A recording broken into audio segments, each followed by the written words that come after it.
Hello दोस्तों, चलिए फिर ड्रामा को शुरू करते हैं। He is psychometric. चलिए फिर जहाँ से अपन ने कल ड्रामा को छोड़ा था वहीं से स्टार्ट करते हैं। ड्रामा के शुरुआत में दिखाया जाता है लियंग और युनजिन साथ में बैठे होते हैं।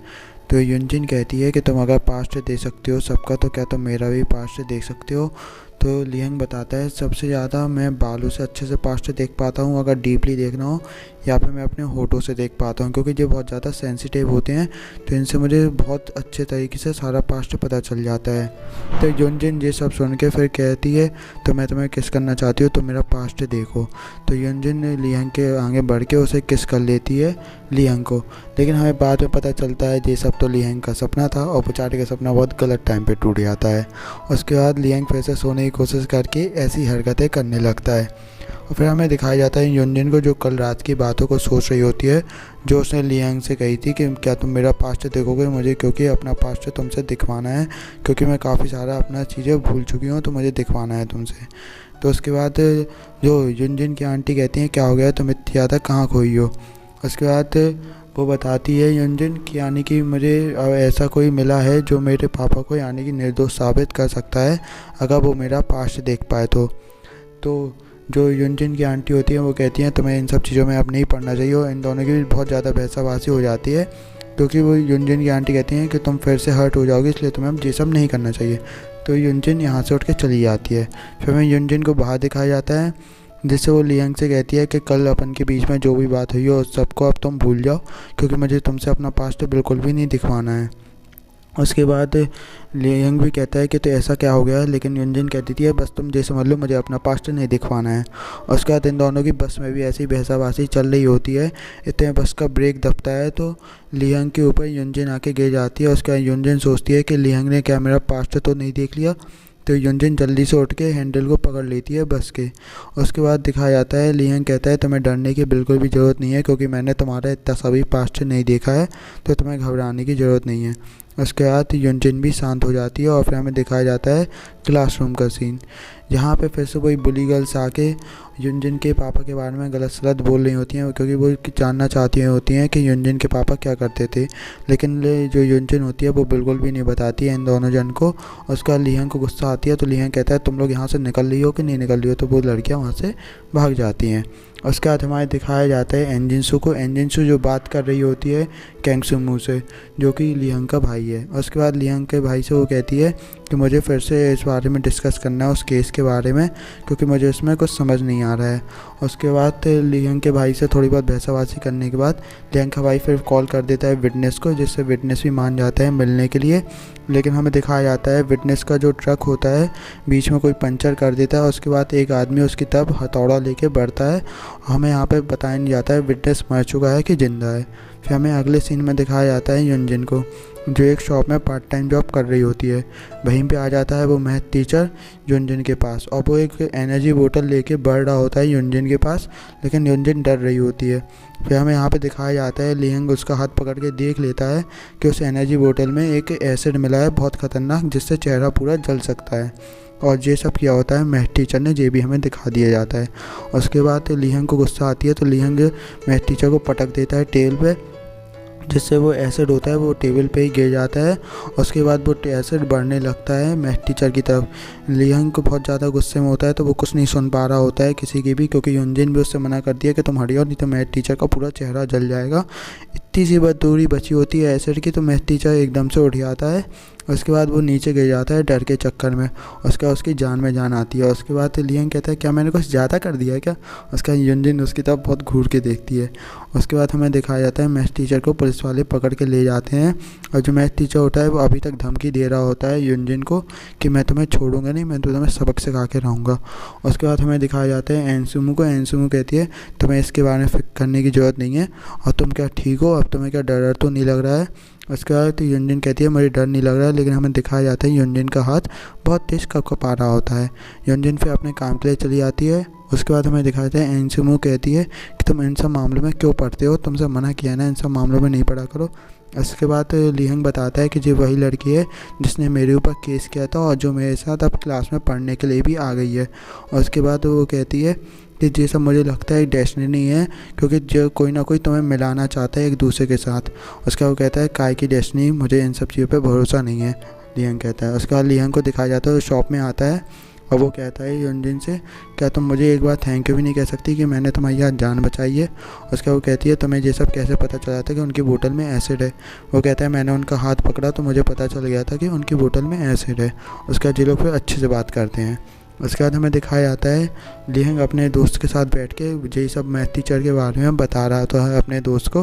वो उसका दोस्त कहता है अब तो तुम हीरो बन गए होगे। वो कहता है काय का हीरो, आज तो बाल बाल बचाऊँ मैं। उसके बाद हमें दिखाया जाता है कैंग सिमू को जो बैठा होता है उसी बारे में बात कर रहा होता है विटनेस के। लेकिन इतने में एन जिनसू के पास कॉल आ जाती है पुलिस स्टेशन से कि मैथ टीचर को छोड़ दिया गया है वार्निंग देके, क्योंकि ज़्यादा कुछ नुकसान नहीं हुआ था।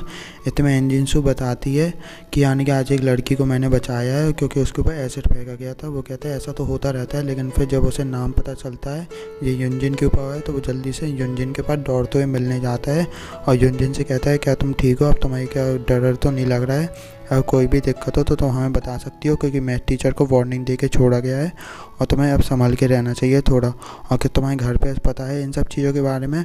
उसके बाद युनजिन बताती है मेरे पेरेंट्स नहीं हैं और मैं अकेली रहती हूँ अपनी आंट के साथ, मेरे आंट को दिक्कत नहीं देनी है। इतने में कैंग सिमू कहता है मैं इस बात की जिम्मेदारी लेता हूँ, मैं इसे प्रोटेक्ट करूँगा।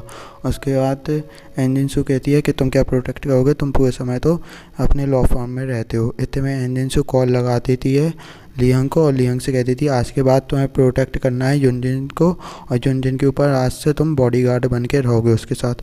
और उसके बाद लियांग का कुछ शक्ल ऐसी होती है क्योंकि उसे कुछ समझ नहीं आता क्योंकि वो सो के उठा होता है अभी हाल। इतने में कैंग सिमू कहता है क्या तुम्हें इस बारे में मुझसे नहीं पूछना चाहिए था, वो मेरा भाई है। उसके बाद से कहती है कि तुमसे पूछने की मुझे कोई ज़रूरत नहीं है, एन जिनसू कहती है। उसके बाद हमें दिखाया जाता है उसके पास कॉल आ जाता है कैंग सिमू के पास कि जो विटनेस था उसे मार दिया गया है चाकू मार के, अब एक बिल्डिंग के नीचे डला होता है। इन सब चीज़ों को देख के अब विटनेस भी चला जाता है, अब केस और ज़्यादा कठिन हो जाता है। फिर हमें दिखाया जाता है लियांग को जो युनजिन के साथ अब से स्कूल जाएगा, हर जगह जाएगा। और युनजिन कहती है क्या तुम मुझे सेमी प्रोटेक्ट करोगे, वो कहता है हाँ। इतने में युनजिन ये सब देख के बहुत ज़्यादा खुश होती है कि लियांग उसके साथ रहेगा, लेकिन वो दिखाती नहीं है बिल्कुल ही, वो बस में बिल्कुल नॉर्मल होकर बैठती है। फिर हमें दिखाया जाता है कैंग सिमू जो होता है वो पुरानी फाइलें निकाल के देखने लगता है मर्डरों की, और जो 11 साल वाले पहले मर्डर से मेल खा रही होती हैं। उसके बाद उसे इन सब चीज़ों के ऊपर और ज़्यादा चिंता होने लगती है। तो वो बोलती है एन जिनसू कि यानी कि क्या तुम्हें कुछ पता है जो मुझे अभी तक तुम बताना नहीं चाहते हो। उसका वो कहता है ऐसा कुछ नहीं है, मुझे अब इन मर्डर के ऊपर कुछ ज़्यादा ही अच्छे से ध्यान देना पड़ेगा जिससे और कोई ना मरे। उसके बाद एन जिनसू उसकी सब कुछ ऐसे देखती है कि क्या तुम कर पाओगे। इसके बाद हमें दिखाया जाता है जिनको फिर उसके पास फिर से वही बुली गर्ल्स आके कहने लगती हैं तुम्हारे पापा क्या मर्डर थे, मुझे कुछ ऐसा पता चला है कि तुम्हारे पापा ने किसी का मर्डर किया था। उसके बाद युनजिन ये सब सुन के बहुत ज़्यादा पैनिक होने लगती है और वो बुली गर्ल्स तो चली आती हैं, लेकिन युनजिन को लगने लगता है कि सारे लोग उसी के बारे में बात कर रहे हैं कि उसके पापा मर्डर थे, क्या उसके पापा ने सही में किसी को मारा है। इसके बाद ये सब देख के जो युनजिन होती है वो क्लास से बाहर आ जाती है और लियांग भी उसके पीछे आ जाता है, क्योंकि युनजिन को पैनिक अटैक आने लगा था क्योंकि वो बहुत ज़्यादा डर गई थी और वो सांस नहीं ले पाई थी। तो वो एक पॉलीथिन को लेकर अपनी सांस अंदर बाहर करने लगती है। उसके बाद ये दोनों खड़े होकर फिर बातें करने लगते हैं। युनजिन कहती है कि मुझे हर जगह से वापस बार बार भागना पड़ता है क्योंकि मेरे पापा के बारे में सबको पता लगने लगता है कि मेरे पापा मर्डर थे, लेकिन मेरे पापा मुझे पता है बहुत ज़्यादा इनोसेंट थे, उन्होंने कुछ भी नहीं किया था ऐसा, उन्हें सिर्फ बिताया गया है। उसके बाद वो कहता है मेरे पास तो कोई फैमिली भी नहीं है। युनजिन कहती है क्योंकि मैं बहुत ज़्यादा गरीब हूँ और मैं एक अपार्टमेंट में रहती हूँ तो बहुत ज़्यादा दिक्कत होती है। उसके बाद लियांग कहता है मेरा भी कुछ ऐसे ही हाल है, लेकिन युनजिन कहती है तुम्हारे पास तो चलो एक भाई तो है। लेकिन लियांग कहता है काय का भाई, वो मुझे एक ऑर्फनेज में छोड़ के चला गया था बचपन ही में, मैं वहीं पे पला बड़ा हूँ और वहाँ से मुझे बहुत ज़्यादा गुस्सा भर गया था मेरे अंदर उस टाइम पे। तो मेरे सामने कोई भी फालतू बोलता था तो मैं उसे सीधा पीटता था, पहले तो बात करना नहीं करता था। जैसे कि आप देख सकते हैं इसमें वो पीट भी रहा है कई लोगों को, देखिए। उसके बाद हमें दिखाया जाता है लियांग उतना ही दिल का अच्छा भी था, क्योंकि जब उसे कोई भी पपी या फिर कुछ भी ऐसा दिखता है जानवरों में से तो वो उसे अपने घर पे ले आता था और उसकी यानी देखभाल करता था, क्योंकि उस टाइम सर्दियों का मौका चलता था। यानी वो दिल से उस टाइम भी अच्छा था, अभी भी अच्छा है। इतने में दिखाया जाता है युनजिन कहती है कि तुम ये सब मुझे क्यों बता रहे हो। उसका लियांग कहता है तुमने भी तो अपने पापा के बारे में मुझे बताया था, इसलिए मैंने तुम्हें अपने भाई के बारे में बता दिया आज। उसके बाद ये दोनों जन की बातें ख़त्म हो जाती हैं। फिर हमें दिखाया जाता है लियांग को, जो आज युनजिन को स्कूल लेके नहीं आ पाया था क्योंकि वो लेट हो गया था उठने में। फिर हमें दिखाया जाता है किसी ने लिख दिया होता है दीवार पे कि जो युनजिन के पापा थे वो एक मर्डरर हैं, उन्होंने बहुत लोगों को मारा है। तो लियांग ये सब देख के बहुत ज़्यादा गुस्से में आ जाता है, तो वो बगल में डले स्प्रे को उठा के देखता है, तो उसे पता चलता है ये सब एक मैथ टीचर ने ही किया है। उसके बाद ये सब वो जल्दी जल्दी साफ़ करने लगता है। उसके बाद हमें दिखाया जाता है लियांग सब जगह ढूंढने जाता है युनजिन को, लेकिन युनजिन उसे कहीं पे भी नहीं मिल रही होती है क्योंकि युनजिन वहाँ से जा चुकी होती है। फिर हमें दिखाया जाता है युनजिन को पास्ट वाला कि युनजिन ये सब देख के बहुत ज़्यादा दुखी हो गई थी और वो चली गई है। उसका लियांग उसे रूफ टॉप पे, बस स्टैंड पे और यहाँ तक कि उसके घर पे भी उसे देखने जाता है, तो वहाँ पे उससे सामान फैला ही दिखता है और कोई भी ना उसकी आंटी दिखती है ना युनजिन दिखती है। उसके बाद उसे पता चल जाता है युनजिन वही लड़की है जो मुझसे बचपन में मिली थी, जिसे मैंने कैंडी दी थी, जैसे कि आप देख सकते हैं। उसके बाद ये सब सोच के वो और ज़्यादा भी दुखी होने लगता है क्योंकि उसे ये सब जान के बहुत दुख होता है कि वो उसे पहचान नहीं पाया अभी तक। इतने में दिखाया जाता है 2 साल का समय बीत जाता है। उसके बाद जो लियांग होता है एक बहुत अच्छी सी स्पोर्ट्स कार में जा रहा होता है। पहले तो लगता है वो उसी की कार है, लेकिन आगे आपको पता चलेगा अभी। उसके बाद उसे एक लड़की कैप पहन के और ऑडी पहन के जाते हुए दिखाई देती है, तो उसे लगता है वो युनजिन है, तो जल्दी से जाके देखता है, लेकिन वो युनजिन ना होके वो कोई और लड़की होती है। ये सब देख के वो बहुत ज़्यादा दुखी तो हो जाता है, लेकिन वो अब कुछ कर नहीं सकता था।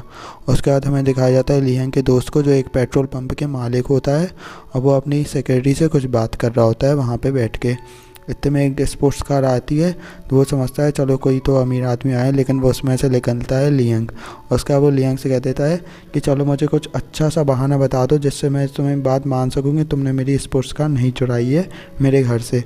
उसके बाद वो उसे बताता है मैंने एक लॉ फर्म में एग्ज़ाम देने जा रहा हूँ, इसलिए मैंने आज तुम्हारी कार ली है। उसके बाद हमें लियांग को दिखाया जाता है एक लॉ फर्म में एग्ज़ाम देने के लिए आया होता है। वो अपनी उंगलियां चटका रहा होता है क्योंकि उसे सामने वाली कॉपी का पेस्ट करना था, पूरा चीटिंग करनी थी। उसके बाद हमें दिखाया जाता है लियांग जैसे ही चीटिंग करने के लिए अपना हाथ आगे बढ़ाता है, तो वो देखता है बहुत सारी बुक्स देखता है वो, यानी कि आगे वाला बैठा वाला आदमी बहुत ज़्यादा पढ़ाकू था, इससे उसे कुछ समझ नहीं आता है, लेकिन लियांग को कोई बार बार रोक रहा होता है। इतने में लियांग ऊपर देखता है, तो वो होती है युनजिन, जो अब एक पुलिस ऑफिसर बन चुकी होती है।